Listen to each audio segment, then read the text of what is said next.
Hey everyone, and welcome to the first ever Untitled Leadership podcast. Our goal is to change the misperception that the world has painted of a leader, what a leader needs to look like, and empower you to step into influence, empower everyone to step into influence. So we want you to become a part of this community. So head over to our Instagram, give us a follow, call us at +27 if you're not from South Africa, 72-135-2757. Or just head over to imtired.me because imtired.com was like 180,000 Rand. Ridiculous.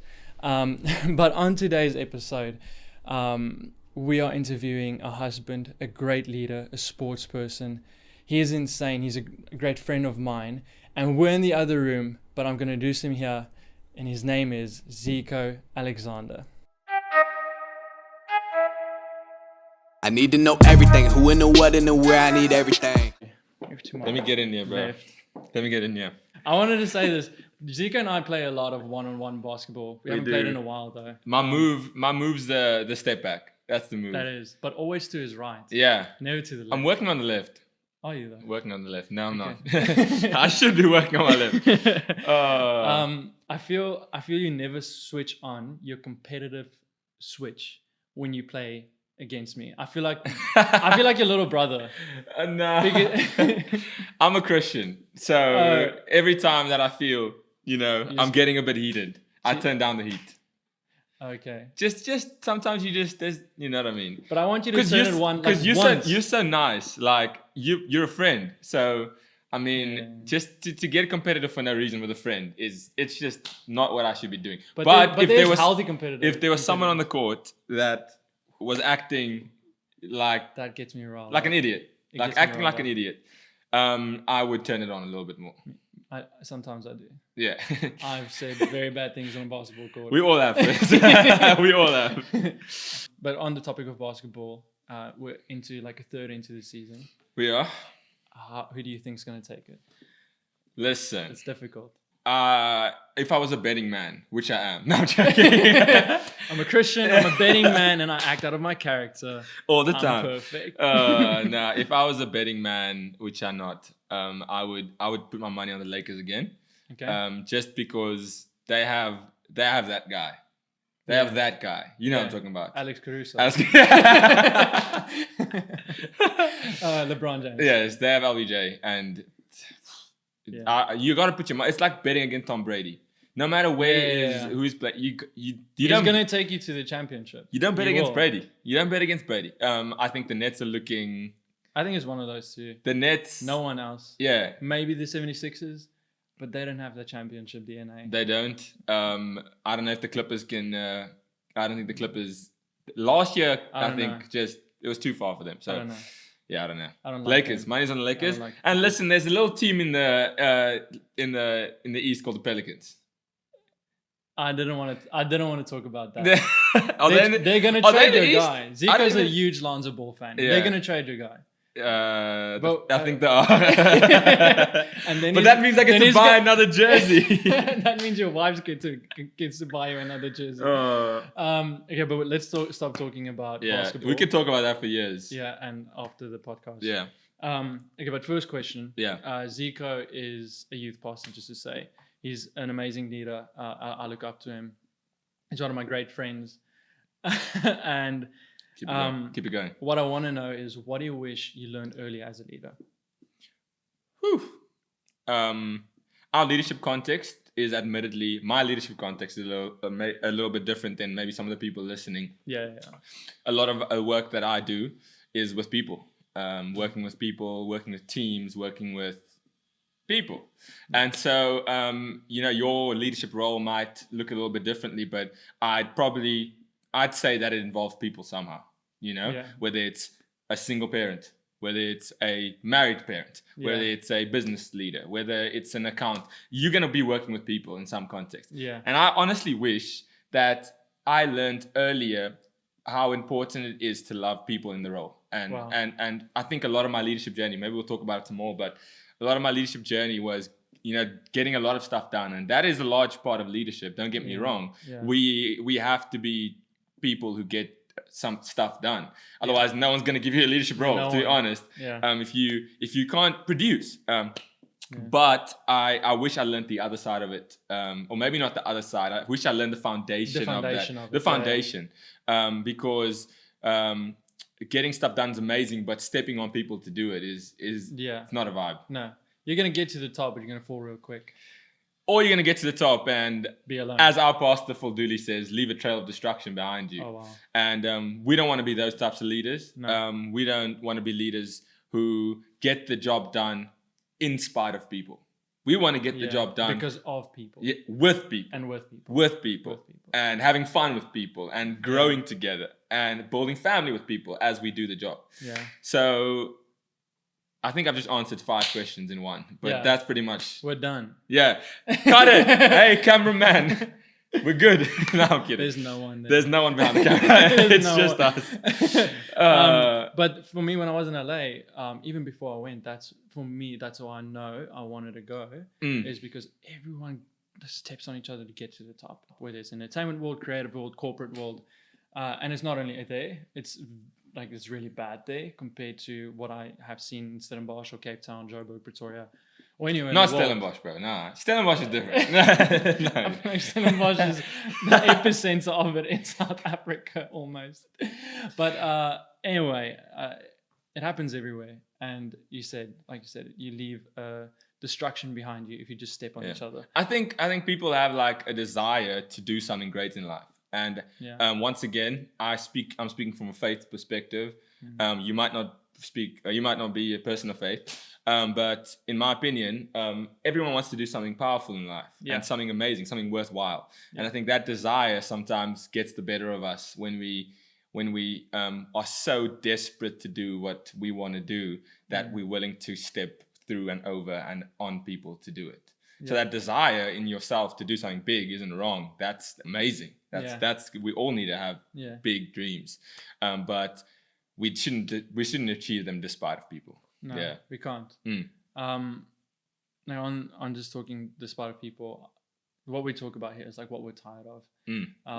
Like I'm definitely tired of people stepping on each other. Yeah, for sure. But what are you tired of? Like when it comes to leadership, what are you tired of? Tired of myself, Fritz. And by that I mean I'm tired of mean leaders. Just mean leaders. And the reason I say that is because I see that in myself. And that's one of the things that frustrates me most about me is that I find that I'm not always the nicest person. And nice is a bad word. I'm sorry. The horrible word to use. No, I get it. But a mean person, mean leadership. So I'm tired of that. I really am. Mainly because that's in me. What do you mean? On a personal level or just telling people what to do? Yeah. The thing is, you can tell people what to do with a beautiful heart and a nice spirit. Yeah. And there's nothing wrong with that. Yeah. In fact, people want to be involved in stuff. Yeah. They want you to include them. They want to have something to do. Yeah. So telling people, it's not necessarily what you do as a leader, because what you do as a leader will, telling people what to do. That'll be one aspect of leadership. Whatever. There's many different things, Yeah. What I'm speaking about when I speak about that is the heart that you do it with. Because you can tell someone what to do with a beautiful spirit, a beautiful heart, kindness, and wanting the best for that person. Yeah. Or you can tell someone what to do in a not nice way, in a not caring way, in a not loving way. When it's not based out of like and I'm not saying we have to be like kumbaya, one with the earth, zen, whatever all the time. Or but I'm saying, what is your heart? What is your spirit? What is your predisposition when it comes to leadership? I want to be a leader who does all those things out of love. And you know what? Sometimes it's weird telling someone what to do. Like, hey, bro, can you get this done for me? Or can you help me with it? But I always come back to the fact that if I'm doing that out of the right place, the right heart, the right spirit, that's going to translate and that's going to come across. And there's been times in my leadership where that hasn't been the case. And that's what I hate about myself. That's what I don't like. I don't want to be that type of leader. I think you're hard on yourself. Because I know myself. I haven't been like led by you like when it comes to youth ministry or whatever, but I do know your heart. Yeah. Like I can't imagine you telling someone to do something not out of kindness or not out of love. But of course, there are instances. So you haven't started my team first. No, I'm joking. No, I'm joking. No, but Yeah. I same with me. I filmed a video the other day. I was speaking like we are hard on ourselves. Like as humans, we are hard on ourselves. But it's good to know where you fall short, and it's good to know where you like aren't good at anything. Yeah, and I think that topic in particular, no one will really know it but you. You know, because you can even put on a face of kindness. Yeah, you can. Inside, you know, nah, I'm just using these people. Yeah. Nah, I'm tired. Yeah. Like, I don't want to do this. Yeah, yeah. So you can fake it, but this is one of those topics that's a hard topic. It's only really you know. Maybe you and your spouse. Only you and your spouse know what is actually going on in the inside. Yeah. And so I once again, this topic doesn't come out of anything that someone has done to me. This topic comes out of me looking at my own life and going, I don't like that about myself. Wow. And I need to change that. Why do you think leaders are mean? And why do you think you are mean? If you say you are mean. Like why do you think people don't lead out of love? Yeah. I think people are mean because we all live busy, full, whatever you want to call it. We all have stuff to do. Yeah. You know? And we all want to achieve things. And I think because there's this thing in us that says, hey, I need to do something, I need to achieve, I need to get this done. And all of us need to get stuff done. Yeah, I think that's probably the main reason why we neglect our relationships, why we neglect our heart, why we neglect the love, is because, well, I just need to do this now. Yeah. We just need to do this now. And there are situations like that, especially in leadership. Maybe it's a temporary team. You and 5 people, you guys are coming together on a project, and there's not real time to build very close relationships. And you know what? That's fine. Hey guys, we together for a week, or we're together on this project, or we're doing this together, and then we're gonna move away, and we're not gonna see each other again. There are times like that when there's no real time to build a relationship. But as far as I can help it as a leader, I want to be the type of leader that's not ruled by the amount of things that we need to do.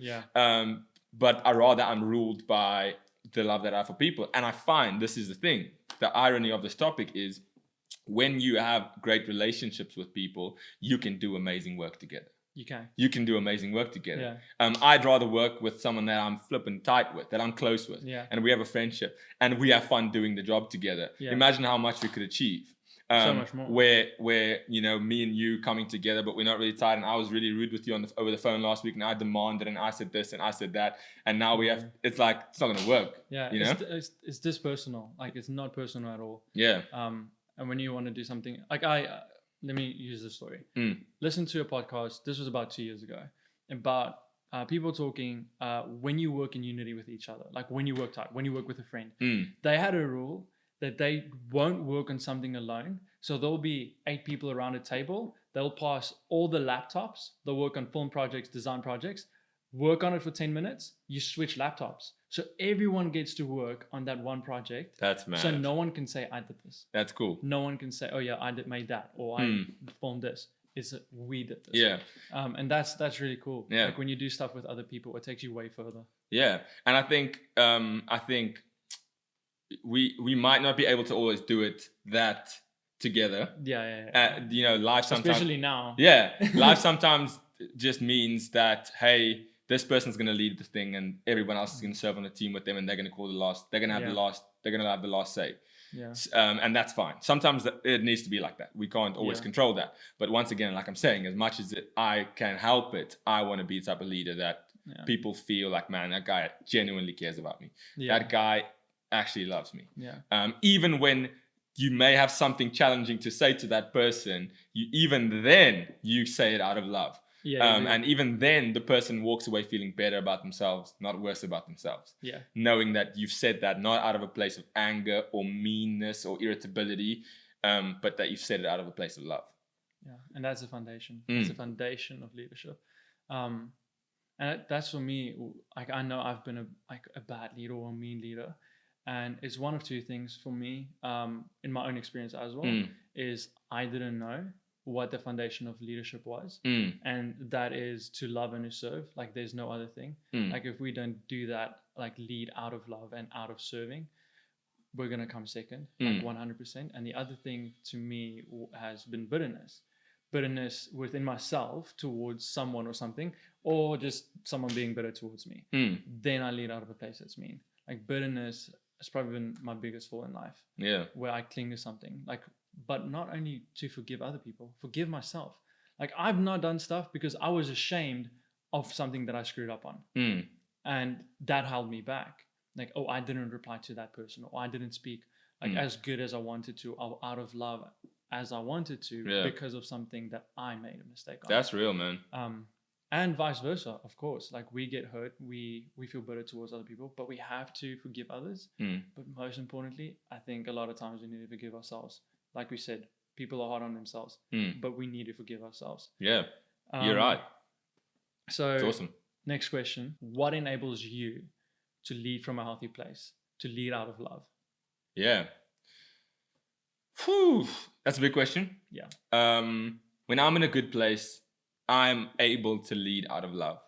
Yeah. When my heart is in a good place, when I'm rested, when I've actually put some thought in and gone, hey, who's in my team and how can I best help them, and what are their strengths? Yeah. When I have all those personal things, when I have that personal momentum in my life, when I'm not running around chasing things, or when I'm not, late replying to someone for 3, because all those things sit at the back of your head, don't they? They all sit right there. They don't go away. No, Flip, I haven't replied to this person I have that email. Oh, Flip, I have to do something around. All those things pile up, and they pile up to the point where now your interactions, and I see this with my wife mostly, when my interaction with my wife isn't good, it's because my personal momentum isn't where it needs to be. So I'm a Christian and I spend time with God every single day. That's one of the things that I do. That's a non-negotiable for me, to stay healthy. Yeah. And so I do that. And when that is out of whack, I find myself not leading and caring like I should. So for me, that's foundational. I rest. I pray. I read my word. With pretty much all this, to sum it up, I have personal momentum in my life. I'm personally doing things. I'm personally taking out time. I'm personally thinking through things, and I'm intentional about who's in my team. How can I help them? What's their strength? What's their personality? How do they like to be communicated to? How do they best function? What stresses them out? When you're thinking like that, thinking a little bit further than just, this is the job and this is the people that I need to do this job. That's like the first level. That's like the lowest level. You have to go deeper. Yeah. Like an inch, I saw this thing, like an inch wide, but a mile deep. Yeah. And you know what? The thing is, you take your baggage with you. People always say, you take your work baggage home with you. Well, I actually think in leadership it's the other way around. You take your home baggage to work with you.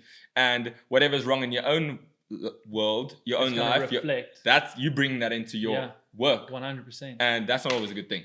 I was listening to Gary Vee, and it wasn't a typical Gary Vee thing. It wasn't like, oh yeah, you need to do this, and you need to be passionate. You suck! It was like, you're gonna die. What are you gonna do about it? It wasn't that. It was actually a very calm and collected podcast, and I loved it. Where he spoke about his family, he spoke about a lot of things, and was calm. And what he said, he thinks one of the biggest problems with young people and old people, I think, is, this was like a year and a half ago. He said people aren't thoughtful. Like, we don't think deeper than just the first thing. I think that's why a lot of people stress. That's why a lot of people also struggle with anxiety, is we overthink on the first thing that we get. But you have to go deeper than that. You have to get more personal. So I said like an inch wide and a mile deep. Yesterday, while I was preparing for this, I had to ask myself, like, how did I get here? Like, I'm nowhere close to where I want to be, but I'm way further than I thought I would be a year ago. And I think, as little as I want to admit it, that podcast helped me to get where I am right now. Yeah. Because I made it a thing to become more mindful and more thoughtful with everything that I do. Who has been the biggest influence in your life other than Jesus when it comes to leadership? Other than Jesus, well, the Holy Spirit. No, and then, and then God the Father. When you get to into come on, man, we're not yet. Yes. Influence for me comes in seasons, and I was in Australia for a season, and looking back, that was a massive influence. So I'm now in South Africa in Stellies, and now my biggest influence is the leaders that I'm serving under. which is a lady known as Ilza. Ilza, if you're watching this, I love you. And she's been a massive influence on me because I once again believe nothing happens by accident. I'm in Stellies for a reason. Right. I'm in that team for a reason. I'm in what I'm involved in for a reason. And I'm serving under that leader for a reason. And I've learned so much from her as well. And that's what's shaping me right now, the leader that I'm serving under. Yeah. And so Ilza, for those of you who don't know her, which is most of you, she's an amazing leader, and she's strong in areas that I wasn't strong in. And she's good in areas that I'm weak in. That's and she's so gracious to walk me and my wife, just speaking for myself here, through that season of growth. And she's been a massive influence, just the way that she cares. She has this thing, and she encourages us all, hey, when it's something so small, when it's someone's birthday, call them. Wow. It's like, duh, well, why wasn't I doing it? Yeah. Why wasn't I doing it? Yeah. Because to you, like it's someone's birthday, I'll send them a message, but like you're saying, deeper. Let's go deeper. That phone call, okay, I'm gonna actually make some effort and I'm gonna call this person. Yeah. That's something tiny, but it says a lot to the person who you're calling. Yeah. The way that she is around her family and her kids and her husband, and just the way that she leads, is just super, super inspirational. Yeah. When you serve, when you have a leader that leads like that, it just, whether you want to or not, you're gonna get better. Yeah. Whether you want to or not, you're gonna grow. Yeah. And I think that's the type of leader that I want to be. That's the type of person that I want to be. I want my team to go, flip, man. Like, look at this guy. I want to get better because of that. That's amazing. Yeah. That's the place we all want to be. And we don't want to do that because we want to get someone else to where we want them to be. But when we are inspired by other people, and we buy into the vision of other people, it's so much easier to become who we've been called to be. Yeah. How important do you think it is to, as a leader, to have a mentor, to have someone that leads you? Well, I think a lot of leadership is funnily enough, being under a good leader. Because we can read about it. We can tweet about it. We can read about it. We can tweet about it. That rhymes, but it makes no sense. We can read about it. We can watch movies about it, about Coach Carter, how he led the guys, or we can watch a podcast even about it. But at the end of the day, leadership is where the rubber meets the road. Yeah. You grow or you fail or you succeed where the rubber meets the road. And leadership is one of those things. It's one of those things where unless you see it done, unless you do it, it's difficult for you to get really, really good at it. And so I would say, I won't put a percentage on it, but a large part of leadership is when you serve under a good leader. That's how you learn. Yeah, you learn through watching, through seeing. And you don't even always need, like, our generation is like mad big on like having a mentor, Like it's a big thing. And hey, if it's your vibe, it's your vibe. It's amazing. Do it. But you can learn from people from afar. Yeah, you can. You can learn from people. You don't have to be this close to them, Luckily, I have a great leader who I can be that close to, and it helps. But you can learn from afar. And so I think when you're seeing someone doing it, seeing someone leading a team, seeing someone leading a family, seeing someone leading a business, when you actually see it for yourself, that's when you catch it quicker and easier, and you know how to replicate that into your circumstances. Yeah. Great leaders steal, and good leaders copy. Like great leaders, like you steal from what you've learned from your leader or someone that you're inspired by. Even creatives, like everyone steals. It's like, I love what Off-White did. Let's do something similar to they did. Change it. Even Virgil Abloh, who started Off-White, has a thing he calls the 2% rule, where he takes something he loves, changes it by 2%, and makes it his own. And I love what you said, like you learn from that leader and you make it your own, you adopt that into your own life. Another thing about like leading underneath someone is, I think it's servanthood. Like we said, foundation of leadership is serving and loving people. And when you serve under someone and lead under someone, that's the foundation of it. Like I don't think we know how to lead unless we've been led. But something that I loved about you, And this is why I got Is mad. my good looks. And you stay back. Is my step back J to the left, to the right, to the left. But this is why I got mad earlier when you said that you think you're mean, because something that I've always been inspired by you of, and when I look up to you, and is the way that you love people. But not only that, but how willing you are to help on the spot. Like if someone calls you and they have a problem and you help them on the spot, and you don't, like, you put yourself second and you put them first.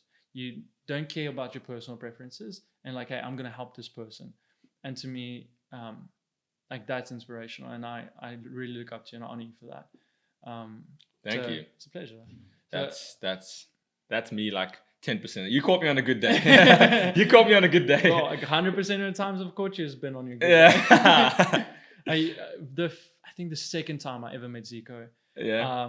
or the first time, no, second time. Yeah. It was like 9 p.m. at night after church, and I had a friend that wanted to go to Hillsong College. You don't know this guy from anywhere. I remember that. I hand him the phone. I hand Zeeko the phone, and I go, "Hey Zeeko, this guy wants to go to Hillsong College. He was in Hillsong College. Can you just chat to him a little bit?" I thought it was going to take like 30 seconds, 1 minute. Ended up being like a half an hour phone call. Get my phone back. It's like 2% left. They spoke so long. But that's who you are. And I feel like that's a great characteristic that you carry, is like you always make sure in that moment, the person that you're leading or the person that you're talking to, their preferences come first and not yours. Yeah. And I think that's going to take you further than anything else. And with that, because it's hard to sometimes prioritize people, because you have to get stuff done. You have to get work done, whether you're an organization, a company, friends, studying. You have to get work. You have to get work done. Otherwise, people aren't going to hire you. People aren't going to allow you to lead. Why do you think is it important to prioritize people above business? Woo! Listen. Why do I think it's the right thing to do? That was your question? Yeah. Well, see, the thing here is, how do you live your life? Because not everyone's gonna live with the values that you have, that I have. No one. Yeah. That's not everyone's thing, you know? No, it's not. If your focus is purely being successful, or let me say this, appearing successful, or if your focus is purely making money, or if your focus is purely getting to the top, you are not going to value other people, right? Yeah. What I'm saying today is that there's a higher way to live. There's a better way to live. Yeah. And so I'm sort of making a values judgment here of the value of getting to the top, making the most money, looking like the most successful, There's something actually higher than that. And that is how you treat people. Yeah, it is. How your family, what your wife says about you. Yeah. How your team, does your team actually love you? Do they love serving in the team? That's the higher value. Now, the tricky thing here is, I look like I'm seeming like I'm an expert, but I'm not. Like, I'm doing stuff like this to make it look like I'm like the man, but I had a teacher I'm like just that an in idiot. School. Yeah, I'm like looking all like official. But the thing with that is that living at these values won't always get you these things. You might not be the most successful or appear the most successful. Yeah. You might not have the most money, because if you treat people badly, if you fire people, maybe that you can improve your profit. Yeah. So you might be more rich, but you're living at a lower value. Oh yeah. And so these things, they're not related to these things. These things are higher value things. And so it's a personal decision. Yeah. What kind of person do you want to be? Yeah. That's the question. If you want to be this type of person, sweet, no problem. Like, go for it. Yeah. But I want to live here. And so that means I'm not going to be a mean leader, and I'm not going to be an irritable leader. I'm going to care for people before the task. And you know? So, yeah. I think when you prioritize people first, you'll never come second. Apostol, once again, I'm sorry I keep referencing our leaders in our world, fine. but Apostol says if you lead with these values, the higher values, it might take longer to get to where you want to go, but when you get there, the success will be more sustainable. Wow. And that's a powerful thought. And so, once again, this is the long way.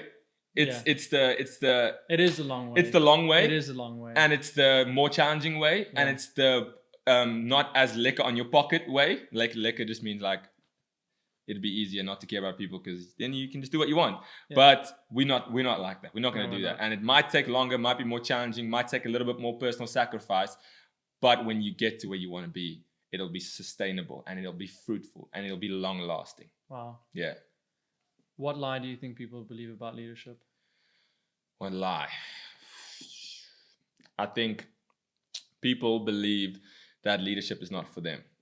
And so because of what they've seen, because of what they've experienced, because of the image that people portray to us about what a leader is, they think, nah, that's not me. So leadership is not for me. Yeah. You know? And I think what good leaders do is they look at the people in their team, even the ones that don't seem like they're the most leaderish kind, like in traditional sense, but they make a space for them to lead. Wow. And so once you actually make that space for people to lead, they actually step into that. And I think that's a massive part of leadership is making, hey, nah, you can do it. Like you can run this team. You can. And once you give people that confidence, they start believing that in themselves. So I think the lie is most people don't believe that it's for them. They think, oh, nah, maybe not this. I'm more of this type of person, more of that type of person. Now we're all leaders. Yeah. And we can all step into some level of leadership. It might look different. You might not be a pastor and a leader in the church. You might be a leader in your workplace. CEO, yeah. Or a captain of a team, like if we're talking high school. Yeah. For me, and I looked at a leader in high school, was the best rugby player on the team, was the best cricket player on the team, wasn't necessarily the best leader, but was always the best player. And that's what I believe people don't think they are called to be leaders. Yeah. Because leaders, you don't have to be the best in something to be a leader. You just have to love the most. You just need to be the most intentional when it comes to what you do, whether it's work with people or work with a person or work with whatever you're in. Yeah. Be intentional. Imagine if you're working in an office, right?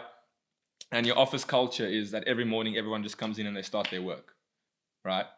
And you go, nah, that's not really cool. So every morning, instead of that, you're saying, you know what, in my month, I'm going to budget 200, 400 Rand out of my budget. And I'm going to buy everyone a coffee. Yeah. Every morning. And I'm going to take the coffee. Hey, what's your coffee preference? Put it on your desk. And every morning, there's a coffee for that person waiting for them. Guess what? Now you're a leader in the office. Yeah. Because you're creating a culture. Did you do anything special? Not really. Did you go out of your way to be all leaderish and to wear the... No. Only 5 minutes. You did something small. Yeah. And you've just created a little leadership role for yourself. Wow. And now... And now everything's different. Yeah. But you didn't really, it wasn't something big, special, because that's what people think. It has to be big, it has to be grand, I have to make a speech, I have to... No. And it's not because you want the attention to be on you. You just want to create a culture that's healthy, a culture that's joyful and enjoyful. And that's how you create a culture of leadership within your workplace or within your friend group or whatever. You do things a little bit different, you go a little bit further, and you love people a little bit more. How do you think we can lead out of a place of love? Yeah.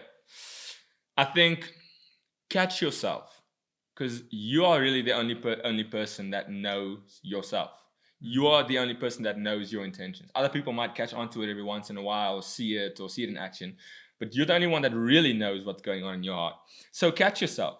When you find yourself and you know that is not coming out of the right place, that is not coming with the right spirit, that is not coming with the right intention, catch yourself and change it. Change it. I have had so many conversations where I've had to go to people and say, you know what, I'm so sorry. That conversation, that's not the type of person I want to be. That way that I did that, I don't want to be like that. And it's crazy that you do that, by the way. Sorry for interrupting you. Most people don't. Carry on. Yeah, most people don't.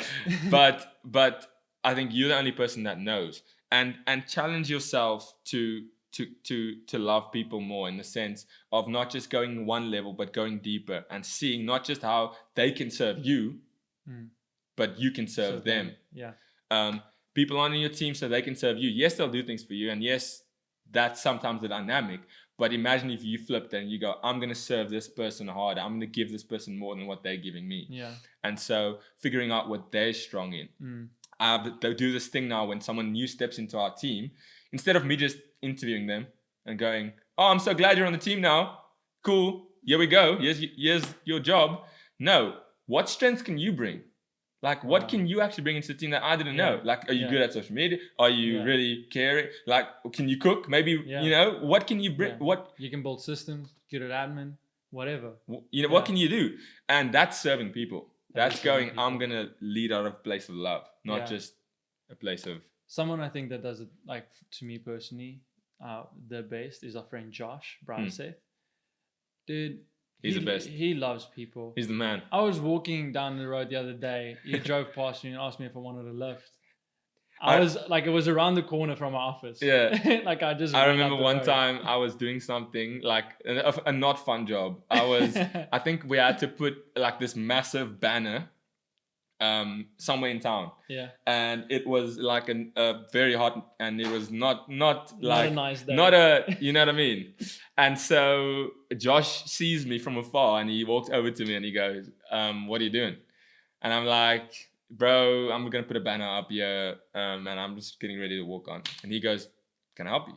Yeah. And I go, just jumps on it. Are you sure? He's like, yeah, bro, can I help you? I'm like, okay, Josh, we're gonna take this banner, go on the bridge and we hang it up. Are you sure? He's like, yeah, bro, sweet.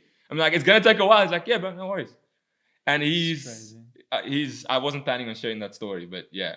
Yeah, I mean neither, but yeah, he's a great dude. I think he's one of the people that he does that. Like, he puts people first. He loves. Yeah. And I mean, bro, we have so many like. Yeah, we do. We have many people like that. Yes, we have so many good friends. I'm grateful. I'm blessed. I'm grateful that I moved to Stellenbosch. Yeah. But just to end it, love's practical. It's not easy.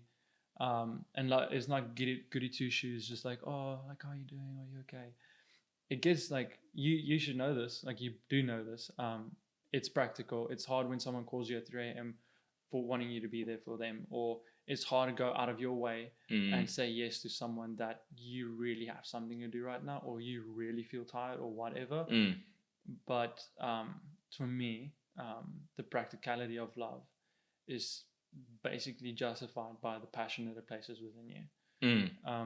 Love places such a big passion in your life when you kind of channel it in the right way, when you find the right community, find the right people, and when you realize loving people and putting people first is going to take me further than anything else. Like you said, like the long way is to love.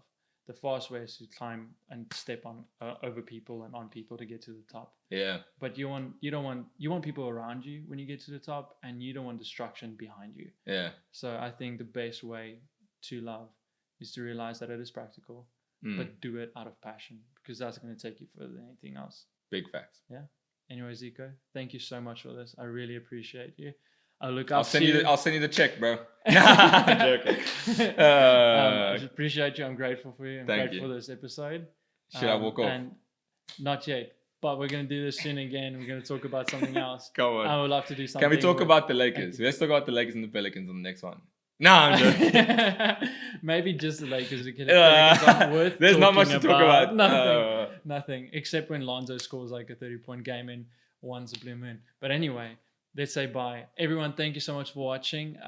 If you want to be part of the community and carry on with the chat, go to imtired.me. Head over to our Instagram. And if you want to become a sponsor for this podcast, because it takes time, head to the link in the description. Click on it. Become a sponsor. We'd love for you to be part of the community and chat with you. Thank you so much. I need to know everything, who and the what and the where, I need everything. Trust me, I hear what you're saying, but I like it's new what you're telling me.